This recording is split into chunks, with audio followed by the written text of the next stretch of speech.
por el privilegio que tú me das de poder compartir tu mensaje, tu palabra, Señor. Gracias te damos en el poderoso nombre de tu Hijo Jesús. Amén. Vamos a abrir la palabra en 2 Timoteo 4, 1, 4. La voy a leer en una traducción viviente. 2 Timoteo 4, 1, 4.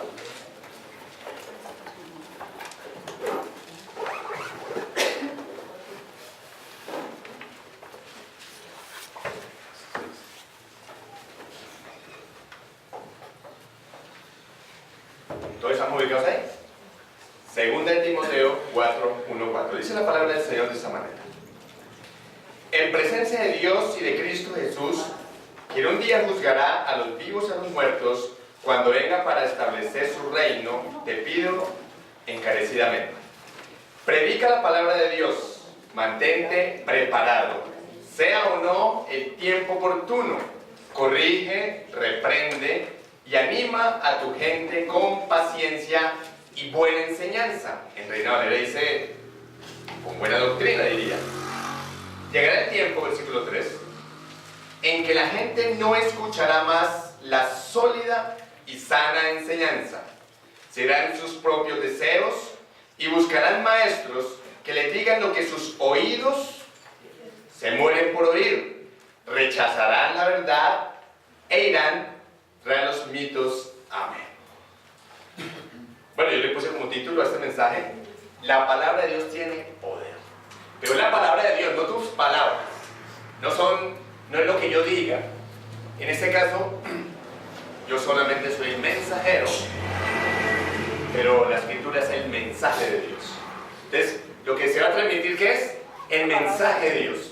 El mensaje de Dios es el que tiene ¿qué? Poder. El poder. Y la palabra de Dios tiene tanto poder. Yo voy a hacer una pequeña introducción de lo que realmente es el poder de la palabra. La palabra tiene poder para transformar ¿qué? Vidas. Es la palabra de Dios la que tiene ese poder. No son los milagros, no son las señales, no son los prodigios, sino es ¿qué? La palabra. La palabra es la que tiene el poder. La palabra tiene poder ¿para qué? Para sanar. Y lo vemos mucho en los textos cuando el Señor Jesús estuvo aquí en la tierra, incluso hoy en día. La palabra tiene poder para instruir en justicia. Tiene poder para que la gente sea sabia.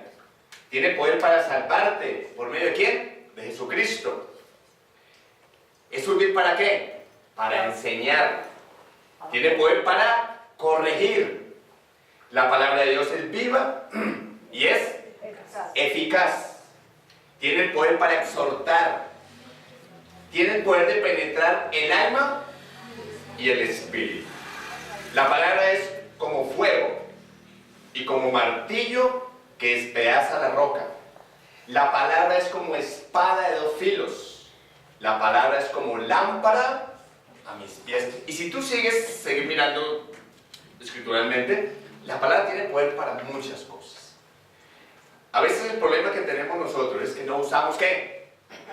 No usamos la palabra, no usamos el mensaje, no usamos, por ejemplo, cuando tú vas a dar un consejo, usualmente nosotros siempre damos consejos como personales, damos consejos humanos, pero nunca damos un consejo de parte de Dios. Y cuando tú das un consejo, tú le puedes decir a una persona, ¿sabes una cosa? Dios te quiere hablar. Y la gente dirá, ¿cómo así? La gente piensa que es que Dios le va a aparecer y le va a hablar. No, Dios para eso dejó la escritura. ¿Y Dios habla a través de qué? De la palabra. Por eso cuando tú das un consejo bíblico, el consejo bíblico ¿qué hace? Te confronta. El consejo nunca te va a juzgar. A veces nosotros somos los que juzgamos. O a veces utilizamos mal la escritura y terminamos colocando el dedo acusador, pero tú vas a mirar que la escritura nunca hace esto, nunca juzga. La palabra lo que hace es confrontar.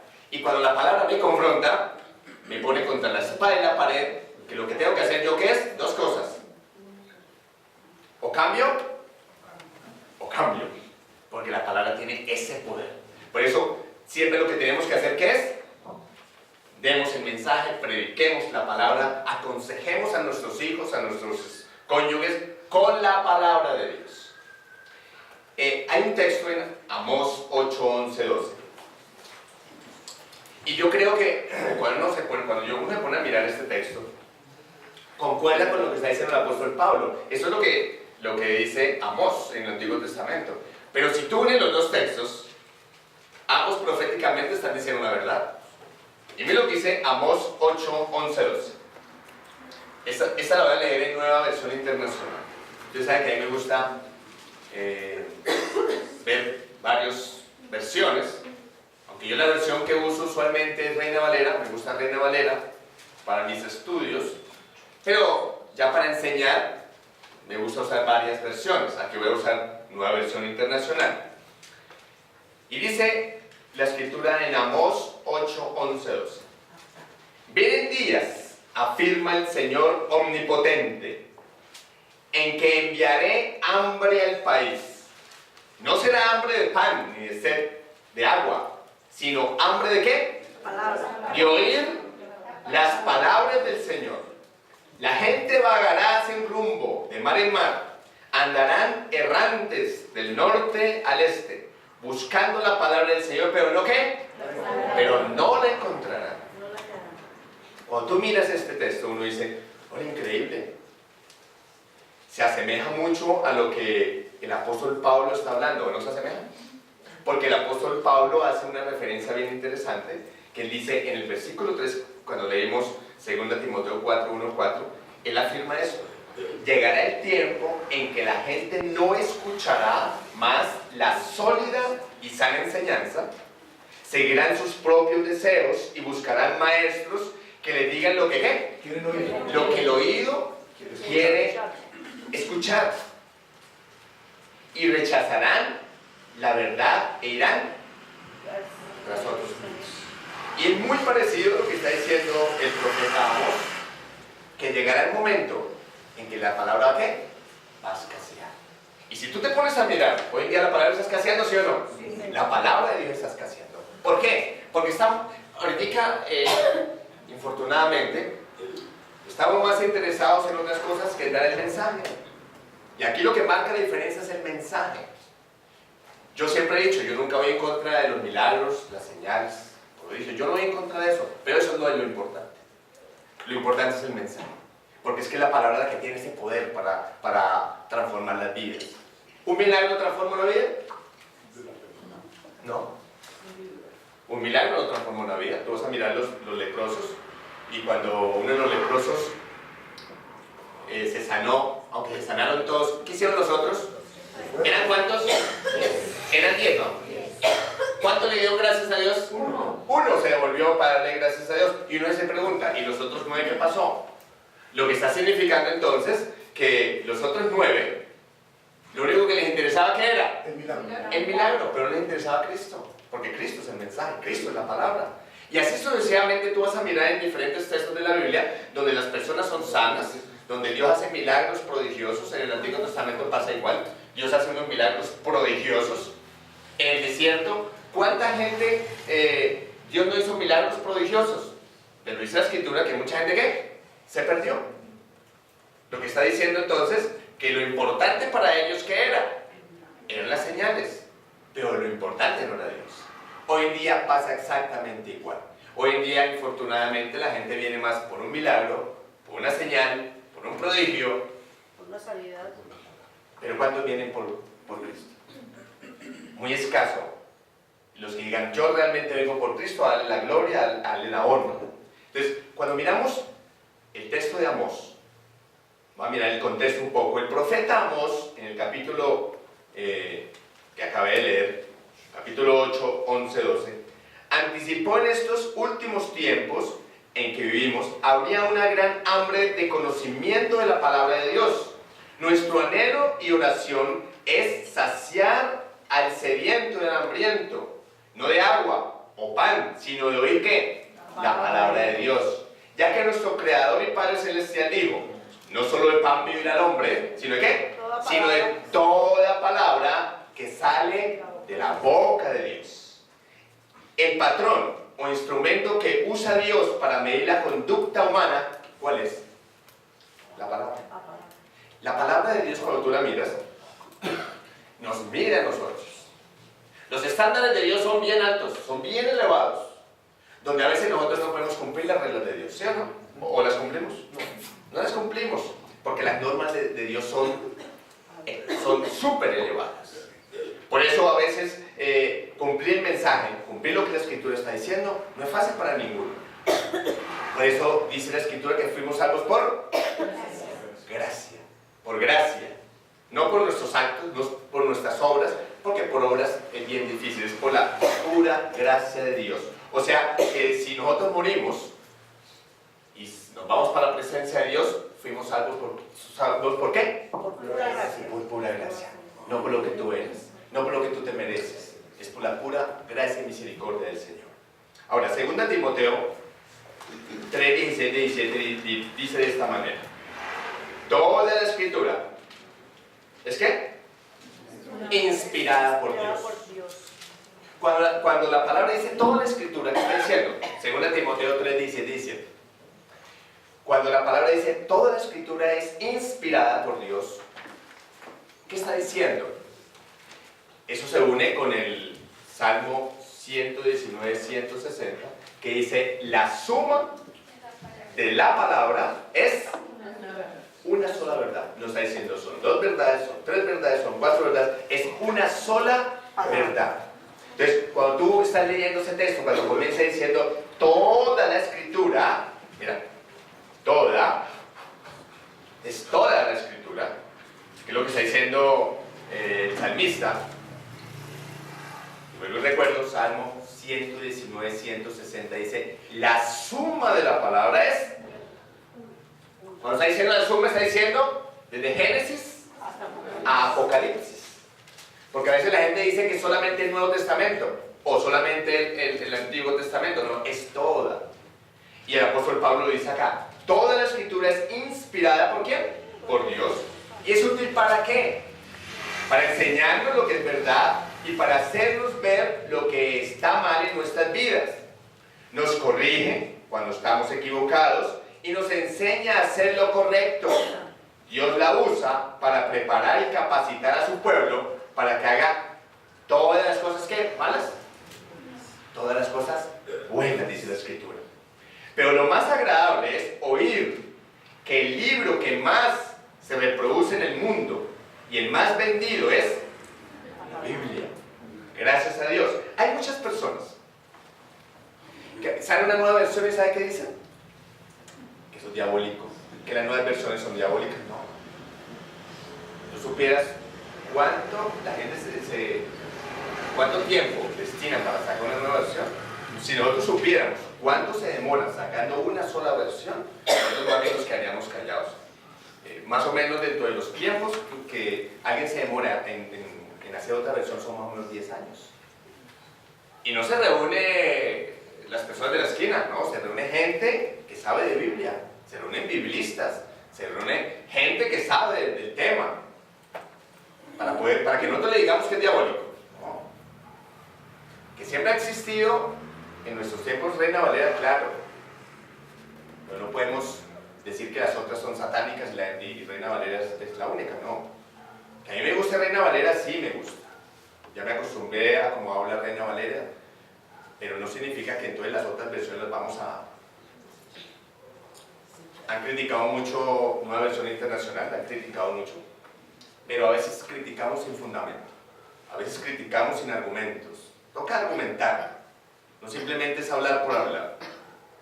Y les estaba yo diciendo entonces que la Escritura, cuando nosotros la sabemos usar, es útil para muchísimas cosas. Yo creo que si todos nosotros de alguna manera hubiéramos levantado a nuestros hijos con la palabra de Dios, este mundo fuera diferente. Pero lástima que a nosotros nunca nos levantaron con el temor de Dios. Nosotros posteriormente fue que fuimos aprendiendo, fuimos escuchando el mensaje, y eso es lo que ha hecho que nosotros hoy en día estemos cambiando. Es una bendición para los jóvenes de ahorita que han sido levantados a través de la Escritura, a través del temor de Dios. Voy a dar 3 punticos de lo que es, porque es importante la Escritura, la palabra del Señor. El primer punto es: la palabra de Dios tiene poder para limpiar. Y vamos a mirarlo en todo su contexto, cómo Dios usó la palabra de Dios para limpiar. Claro, tú lo vas a leer y dices, uy, ¿cómo así? Porque hay personas que piensan, cuando yo comienzo a leer este texto, hay personas que piensan que el Dios del Antiguo Testamento era un Dios tirano y el Dios del Nuevo Testamento era un Dios amoroso. No es el mismo Dios. Que Dios actúa a su manera es diferente. Voy a leer entonces, el primer punto. La palabra de Dios tiene poder para limpiar. Y mira Dios cómo comenzó a hacer eso. Génesis 6:7.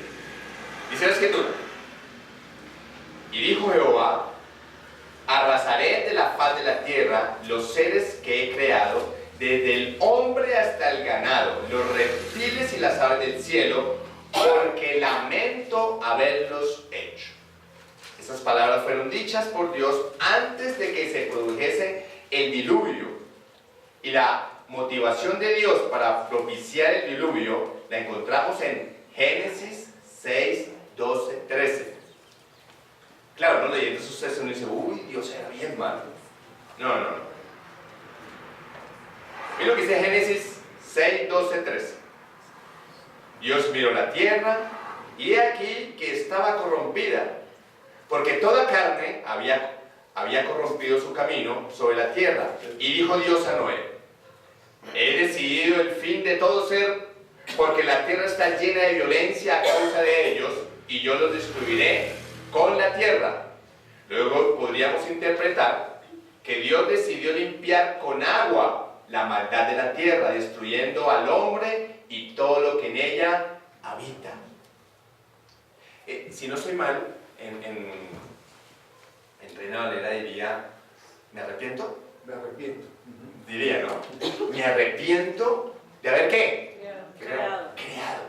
Uno se diría, ¿cómo así? O sea que el Señor la creó y después se arrepintió. Cuando la misma Escritura dice que Dios no es un Dios que se arrepiente. Entonces tenemos que entender qué fue lo que quiso decir el Señor allí. Porque entonces habría una mala interpretación y nosotros vamos a entender mal las cosas. Yo personalmente diría, no es que esté queriendo decir que se arrepintió. Yo diría, se puso triste, su corazón se contristó. Hay que entenderlo, porque a veces uno lo lee así al pie de la letra y dice, uy, o sea que Dios sí se arrepiente, o sea que lo que Él hace, después se arrepiente. No, Dios no es así. Porque la misma Escritura nos da la referencia de que Dios no es un hombre que se arrepiente, después, que hoy dice sí, mañana dice no, Dios no es así. Dios es un Dios que dice sí y así y lo sostiene hasta allá. Por eso nos ha sostenido hasta el momento. Entonces, luego podríamos interpretar, como les dijo Leticia, que las aguas que hicieron, limpiaron. Y se ve increíble, el agua limpió.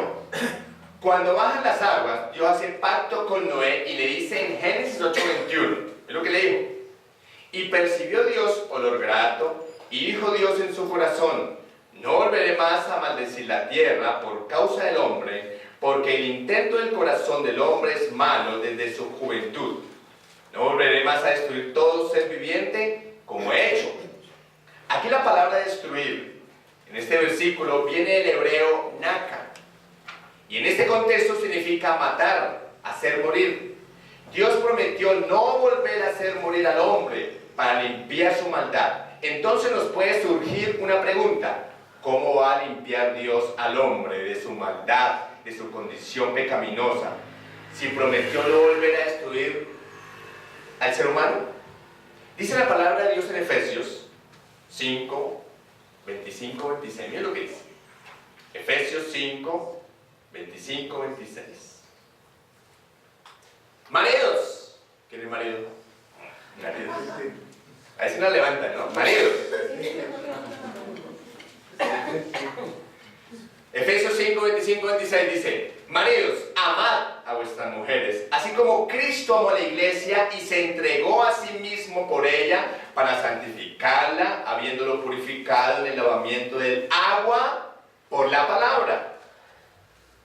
Las novias, eso era en el Antiguo Testamento, ojalá hoy fuera igual.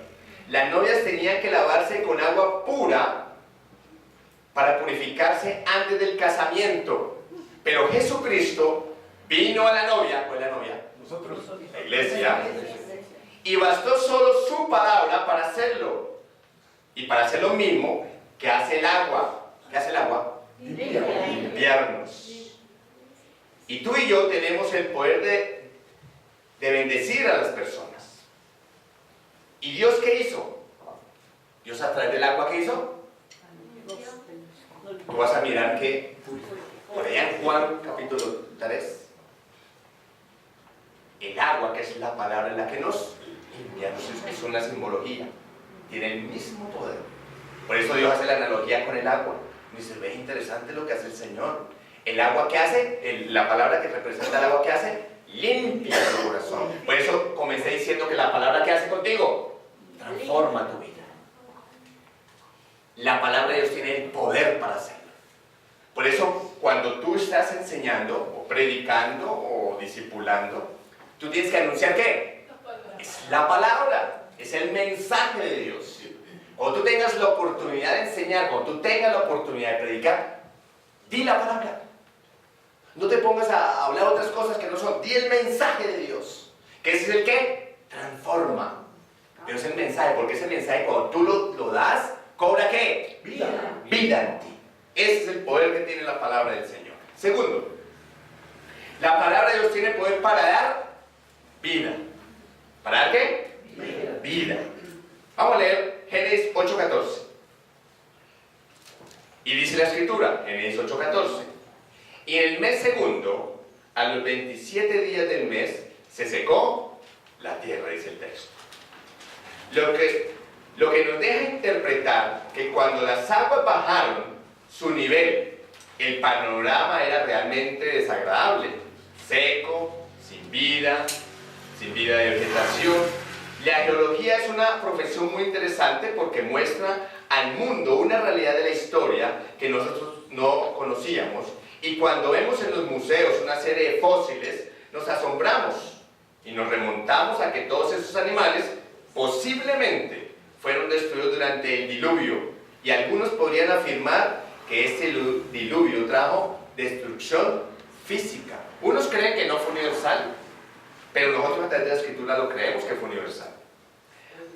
Hay árboles como los cipreses que soportan vivir en el agua. Ningún árbol puede vivir bajo el agua por tanto tiempo en su totalidad. La ausencia de sol y la humedad generan una descomposición anaeróbica o putrefacción de la materia orgánica vegetal, produciendo una serie de gases letales conocidos como gas metano. Luego de un año de estar cubierta la tierra, cuando el agua aún no había descendido, Noé, ¿qué hizo? Envía una paloma, pero esta regresa pronto. Pasaron solamente 7 días y manda una segunda paloma, la cual llegó con una rama de olivo en su pico. Físicamente esto no era posible, ¿sí o no? Puesto que los árboles no estarían preservados debajo del agua, encontrándose ya descompuestos, y si hubiese retoñado la semilla, no podía ser posible que se hubiera crecido el árbol. Dice, ¿cómo sucedió eso? Bueno, Dios tendrá sus... Hay muchas preguntas a esto. Uno a veces se pregunta, yo la primera pregunta que le diré al Señor en cuanto al arca de Noé: Señor, ¿y tú cómo hiciste para que todos los animales hicieran caso a Noé? León y leona ahí, juiciositos. Y una vez le dice a la esposa, mi amor, ¿me acompañas? Y qué difícil para que lo acompañe. Y tú vas a mirar que todos los animales de 2 en 2. ¿Tuvo algún problema? ¿Cómo lo hizo? No lo sé. Ahora uno se pone a preguntarse, ¿cómo hizo Dios para meter toda clase de animal ahí? Dios. ¿Cómo copió todos los animales? Hay cosas que la Biblia no hace referencia. Como no hace referencia, pues simplemente hacemos caso omiso, porque no vamos a hablar lo que la Biblia no dice, simplemente hablamos lo que dice. ¿Vamos? Ahora, piensa por un momento, ¿qué persona en tu familia es hoy una tierra seca? Aquel familiar que por siempre lo hemos tildado como la oveja negra, ¿sí o no? Que no se levanta, que no produce. Posiblemente tienes tu hijo que se encuentre en las drogas, o en el alcoholismo, o en problemas. Y cuando uno se pone a mirar todo esto que sucede a nivel general, y cuando uno lo hace se pone a mirar lo que Dios hizo, uno está diciendo, Dios le dio vida a todo esto después. ¿Cómo lo hizo? Con la palabra de Dios. El autor de los Hebreos dice, precisamente en Hebreos capítulo 11, versículo 3, dice, por fe entendemos que el universo fue ¿qué? Fue creado. Pero dice, por la palabra de Dios. O sea que la palabra de Dios tiene ¿qué? Poder creativo. Porque por la palabra de Dios fue que se creó todo esto. O sea que lo que está queriendo decir que la palabra de Dios tiene más poder que cualquier cosa. Pero la gente, ¿por dónde se va? Hoy en día a la gente, ¿qué le interesa más? Los milagros, señales. Claro, y tú dirás, pastor, luego a usted no le interesa. Sí, a mí me interesa. Pero es que ese es el resultado de la palabra. Es el resultado. Pero la gente quiere el resultado, pero no lo importante. Es la palabra la que tenemos que marcar la diferencia. Lo que está queriendo decir entonces la escritura es que la palabra da ¿qué? Vida. Vida, produce vida. Cada vez que tú la predicas, estás dando vida. La misma escritura estando allí, puede que allí, en el libro, no pase nada, pero cuando tú la predicas, es que cobra vida. Lo que tenemos que hacer entonces, ¿qué es? Dar el mensaje. Predicar el mensaje de Dios. El de Dios, no mi mensaje. Porque yo no tengo ningún mensaje, es Dios quien tiene el mensaje. No lo callemos, prediquemos a todas las personas. Cuando tú veas a alguien enfermo, tú vas a orar por él. Dios decidirá si se muere o no se muere, porque es Dios quien lo decide. Yo simplemente, ¿qué hago? Oro, Señor, que se haga tu voluntad, Dios. Que así conforme tú, como el Espíritu levantó a Jesús de entre los muertos, tú, Señor, de acuerdo a tu voluntad, lo levantarás, Señor. O si no, te lo llevarás. ¿Sí o no? Pero para nosotros es una tragedia cuando alguien se muere. Claro que sí, para nosotros es tragedia. Pero para Dios no es ninguna tragedia. Y tenemos que tener la mentalidad de ¿qué? De Dios. ¿Cómo piensa Dios? No cómo pensamos nosotros. Cuando nosotros no sabemos usar la palabra de Dios, porque se nos atraviesan nuestros sentimientos, terminamos hablando otras cosas. Por eso es importante que tú estés conectado con la palabra de Dios. ¿Qué es lo que Dios quiere? No, ¿qué es lo que queremos nosotros? Es lo que Dios quiere y desea. No tengas temor de predicar la palabra de Dios escrita en la Biblia, la cual es vida sobre esa tierra seca. Sean hijos, esposos, familiares, vecinos, tu jefe, nuestros gobernantes, incluso tu trabajo, empresa, economía.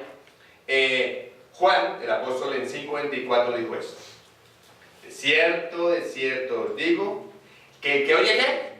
Mis milagros, mis señales, mis prodigios, el que oye mi palabra y cree al que me envió, ¿tiene qué? Vida eterna. Y no vendrá a condenación, más ha pasado de qué? De vida a muerte. De muerte a vida. A vida. Y tú vas a mirar que toda la escritura hace referencia a qué?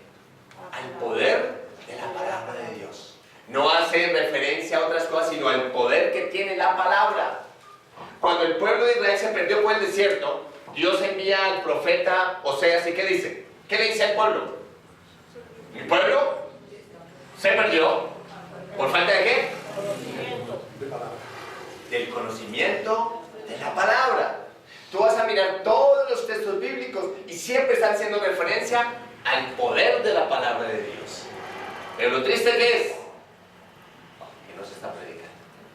¿De verdad o no es verdad? El mensaje de Dios ya no se está predicando. Pareciera ser que el mensaje no es interesante. Pareciera que el hombre se deja llevar más por las emociones, porque como somos tan emocionalistas, entonces hoy en día, ¿qué se está haciendo? Se está dando un mensaje distorsionado, se está dando un mensaje a medias, se está dando un mensaje donde las personas, cómo mantener a la gente emocional. Y está haciendo el efecto. Usted sabe que mover la emoción es fácil. Y a la gente le gusta que le muevan la emoción. Pero a la gente no le gusta que ¿qué? Que leen la palabra, porque es que la palabra nos confronta a todos. La palabra no se pone con tutubeo, la palabra te coge, tome, ya te deja. Y dice, no me gusta el mensaje. Posiblemente no vuelvo. No, ese es el mensaje. Nosotros no podemos cambiar el mensaje. Ese es el mensaje de Dios y Dios nos mandó a dar su mensaje. Tercero,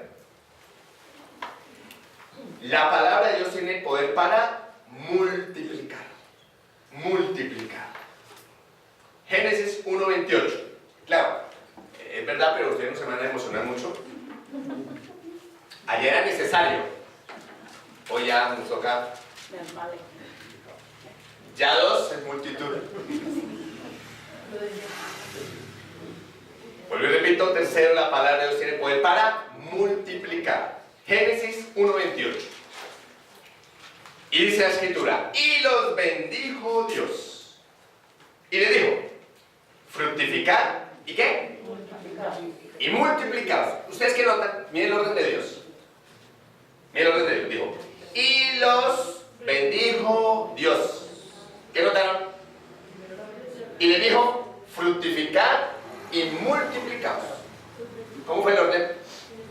Pues le dijo primero, multiplicaos y después los bendigo. ¿Cómo fue?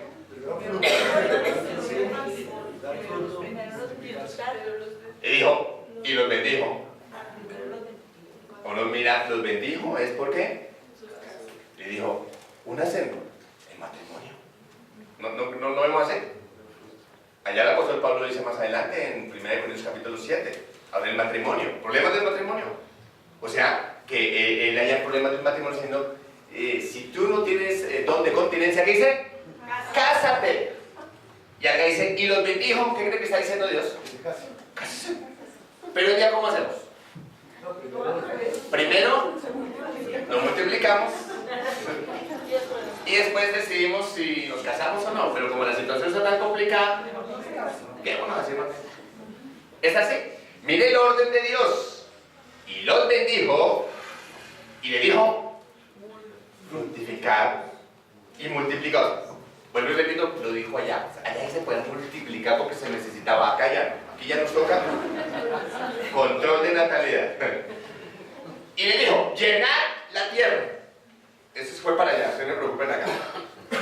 Hizo juzgar y señorear en los peces del mar, en las aves de los cielos y en todas las bestias que se mueven sobre la tierra.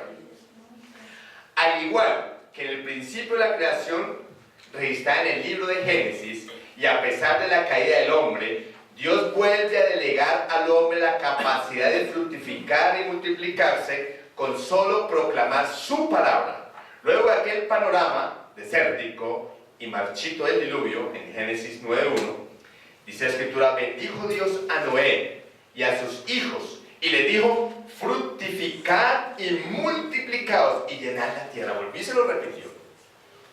Si tú te pones a mirar, en Génesis 1:28, mira lo que está diciendo. Los bendijo, les dijo que se multiplicaran. ¿Para qué? ¿Para qué? ¿Para qué? Pero arregló seguido dice, llenar la tierra. Hizo juzgar, ahí está la clave. Hizo juzgar, ¿qué? Los peces, los animales. Los peces, aves, bestias. No ustedes, aquí los animales. Que se mueven. ¿Sí? ¿Qué notan? ¿Y hoy en día qué estamos haciendo? ¿Hoy a quién estamos dominando? ¿No notan? Dios dio una orden y nosotros la invertimos. Nosotros ya no estamos juzgando a los animales ni a las bestias, sino al ser humano. ¿Sí lo notan? Porque nosotros queremos que las personas estén sometidas a nosotros. Eso el Señor nunca lo enseñó. Pero nosotros hoy en día es lo que practicamos. Démonos cuenta que todo se ha distorsionado. Por eso es tan importante que ¿qué estemos haciendo? Mirando con lupa el texto. El texto habla por sí solo, pero ¿qué tenemos que hacer? Tenemos que mirarlo. Tenemos que observar las indicaciones que Dios dio. A veces nosotros por no mirar las indicaciones terminamos haciendo otras cosas diferentes. ¿Por qué creen ustedes que hoy en día el hombre subyuga a la mujer? ¿Por qué creen? Porque nos creemos más. No. El apóstol Pablo dice que el hombre y la mujer son ¿qué? En Cristo somos iguales. Simplemente lo que cambia ¿qué es? La función. En función.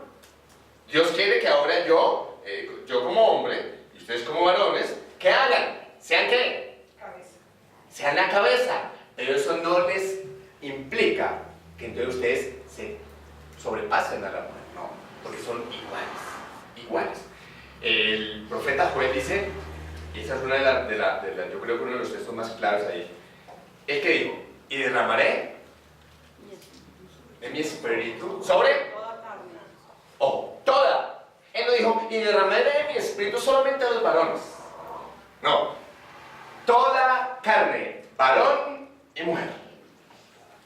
O sea que el espíritu de Dios no es machista, porque mucha gente dice, Dios es machista. No, ningún machista. Porque dice sobre toda carne, sobre varón y mujer. No hay qué, acepción de personas. ¿Y qué hace Dios cuando el Espíritu Santo cuando reparte los dones? Se los reparte a varones y se los reparte a mujeres, ¿o no? Nosotros somos los únicos que ponemos condiciones todas extrañas. Le ponemos limitaciones a las mujeres, ¿cómo por qué? Si la palabra de Dios no lo hace, ¿por qué lo vamos a hacer nosotros? ¿Es verdad? Ahora, soy convencido que una mujer sí debe trabajar al lado del varón, es verdad, sí es cierto. Pero no la podemos anular.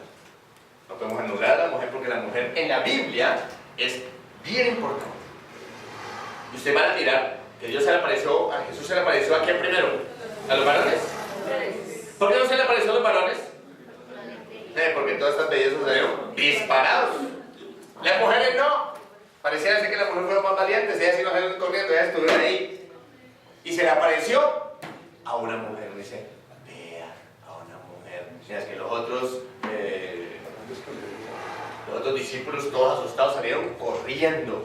Yo creo que Juan después diría, uy, no, yo la embarré primero. Yo creo que se devolvió ahí y después estuvo con las mujeres. No te quedé el único varón que vemos ahí con las mujeres. Pero el resto, las mujeres marcaban la diferencia. Una mujer samaritana, ¿no fue la primera evangelista? ¿No dice la escritura? Por allá en Juan capítulo 4 no lo dice. Y Dios nunca le dijo, no, qué pena, tú no puedes evangelizar. Nosotros aquí en este contexto es donde le impedimos a la mujer qué es lo que hace y qué no debe hacer. No, yo no lo veo de esa manera. Que sí es verdad que tenemos que trabajar en unidad, sí. Pero no descalificarla. Voy a terminar. Pero hoy te digo que en su palabra también dice Mateo 3:23. Mas el que fue sembrado en buena tierra es el que oye y entiende ¿qué? La palabra de Dios. Y dice, y da fruto y produce a 100, a 60 y a 30. ¿Qué notaron? Mateo 13:23. Mas el que fue sembrado en buena tierra es el que oye ¿qué? La palabra. Y cuando la logra entender, da fruto. ¿Dónde está la clave? Que la entienda. Si tú oyes la palabra y no la entiendes, no vas a dar fruto nunca. Pero si tú entiendes la palabra del Señor, va a dar fruto a 100, a 60 y a 30. ¿Dónde está la clave entonces? Entender el mensaje, entender la palabra de Dios.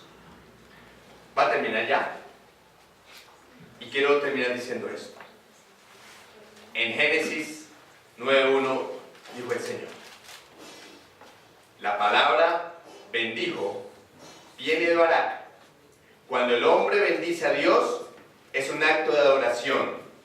Pero en este caso, cuando es Dios quien bendice al hombre, es un acto de ofrecer un beneficio. Por esto los coloca sobre los animales y se nos permite enseñorear la tierra, no a los seres humanos. Vamos a inclinar nuestra cabeza. Y ahí donde tú estás, le vas a dar gracias a Dios. Y le vas a dar gracias a Dios porque Dios un día transformó nuestras vidas. Y la transformó a través de su palabra. Porque un día Dios utilizó hombres, utilizó mujeres, para que a través de todo esto, a través de ellos, nosotros escucháramos el mensaje.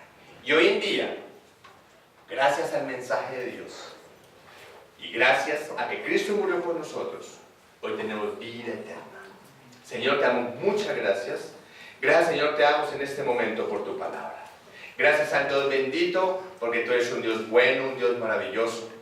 Gracias, Señor, porque la palabra tuya tiene poder para dar vida, para limpiar, para levantarnos, para fortalecernos. Te doy gracias, Señor, porque todo lo que tú haces, lo haces perfecto, Señor. A veces para lo que para nosotros es malo, para Dios es bueno. Pero a veces, para lo que nosotros es bueno, para Dios es malo. Porque dice la Escritura que sus pensamientos no son nuestros pensamientos. Por eso tenemos que estar unidos con lo que la Escritura dice, no con lo que pensamos nosotros. Si tú de pronto tienes algún familiar, alguien, algún amigo, que posiblemente está pasando una necesidad, es importante que tú le compartas la palabra del Señor. Si esa persona no ha querido escuchar, órale a Dios. Porque Dios es aquel que nos puede convencer a través del Espíritu Santo de pecado, de justicia y de juicio. Pídele a Dios que el Señor obre de una manera grande, de una manera especial. Con esa misma reverencia vamos a las ofrendas.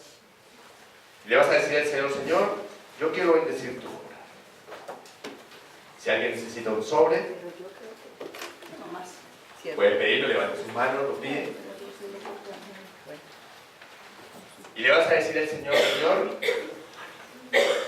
quiero dar la mejor ofrenda. Quiero diezmarte para ti, Señor. Y quiero decirte, Señor, que es más bienaventurado dar que recibir. Dile, Señor, gracias por ese privilegio que tú nos das de poder dar, Señor. De poderte decir, Señor, que tú nos has dado más de lo que esperamos. Decirle, Señor, gracias por tus maravillas. Gracias, Señor, por el oxígeno que respiramos todos, Señor. Porque tú permites que lo podamos respirar justos e injustos. Tú permites que salga la luz, que también salga la oscuridad. Y que todos los presentes, incluso la gente que está en el mundo, justos e injustos, estemos sobre la tierra, Señor. Gracias porque tú eres un Dios bueno, un Dios maravilloso. Y todo lo que tú haces, lo haces perfecto, Señor. Que toda la gloria, la honra, el honor sea para ti, Señor. Te damos gracias en el poderoso nombre de tu Hijo Jesús. Amén. Vamos a verificar unos anuncios.